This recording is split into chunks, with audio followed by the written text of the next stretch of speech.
जिस बंदे की जेब में पैसे हैं कुर्बानी उस पर वाजिब है, उसके अब्बा जी पर वाजिब नहीं। अगर अब्बा जी के पास अलग पैसे हैं तो अब्बा जी पर कुर्बानी वाजिब होगी।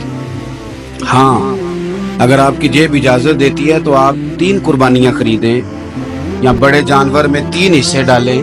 तो अब आप 2 वालदैन की हो गई, 1 आपकी अपनी हो गई, लेकिन जब तक आप पर वाजिब कुर्बानी आप नहीं देते तब तक वालदैन की कुर्बानी देना दुरुस्त नहीं है, क्योंकि ये दीन में वाजिब है। जो नमाज आप पे फर्ज है वो आपने पढ़नी है, और जो अब्बा जी पे फर्ज है वो अब्बा जी ने पढ़नी है। इस मसले को भी जरूर ज़हन नशीन करें। उससे अगली बात जो और ज्यादा जरूरी है उसका जरूर ख्याल फरमाएं। हिस्से डाले जाते हैं कुर्बानी के हिस्से, तो 6 हिस्से हो गए, अब 7वां हिस्सा मिल नहीं रहा, तो एक तगड़े से बंदे के पास जाके मालदार से कहा कि चौधरी साहब हिस्सा डाल ले, एक हिस्सा कम है।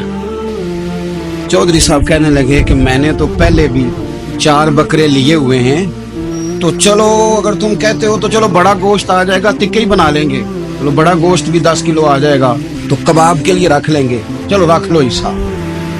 अब 6 बंदों की नियत कुर्बानी की, 7वें की गोश्त की, उसकी नियत कुर्बानी की, पिछले 6 की भी कुर्बानी नहीं होगी, वो भी गए काम से। आप इस बात को समझें कि कुर्बानी का मतलब यह है कि खालिस अल्लाह की रज़ा के लिए मखसूस वक्त में मखसूस जानवर ज़िबा करना। इसलिए ये जरूर तवज्जो करें इस बात पर कि हम कई लोगों को फोर्स करके शामिल कर लेते हैं। बंदा मालदार होता है, वो भी कहता है चलो ठीक है कोई अर्ज नहीं, लेकिन वो नॉमिनेट करेगा। अगर उसने अपनी कुर्बानी रख लिया तो फिर वो बताएगा ये कुर्बानी किसकी है, वालदैन की है, किसकी है।